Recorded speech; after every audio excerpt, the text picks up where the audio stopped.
Diamond রত্নের প্রতি মানুষের আকর্ষণ চিরদিনের। এক একটি ডায়মন্ড পাথরকে এক এক নামে বলা হয়ে থাকে।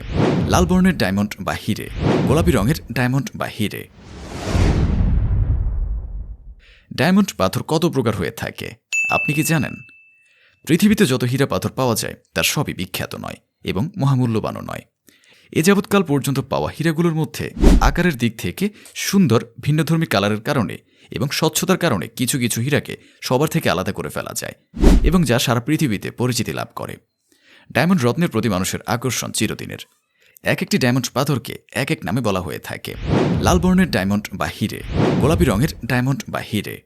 D2Z রঙের হীরা গহনাগুলিতে সর্বাধিক ব্যবহৃত হয়, তবে হীরাতে রংধনুর সমস্ত রং আসে। হলুদ এবং বাদামি রং সবচেয়ে সাধারণ ধরা হয়। ডায়মন্ড স্টোনকে দেশভেদে আরও বিভিন্ন নামে ডাকা হয়। চলুন সে নামগুলো জেনে নেই। 1. অস্ট্রেলিয়া ডায়মন্ড বা হিরে স্টোন। 2. ব্রাজিল ডায়মন্ড বা হিরে স্টোন। 3. আফ্রিকান ডায়মন্ড বা হিরে স্টোন। 4. রাশিয়ান ডায়মন্ড বা হিরে স্টোন। 5. কঙ্গো ডায়মন্ড বা হিরে স্টোন। আমাদের সংগ্রহে থাকা বিভিন্ন কোয়ালিটির প্রাকৃতিক আসল খাঁটি অরিজিনাল ডায়মন্ড পাথর ক্রয় করতে চাইলে আমাদের অফিসে যোগাযোগ করুন অথবা ভিডিওতে দেখানো নাম্বারে এখনই কল করুন।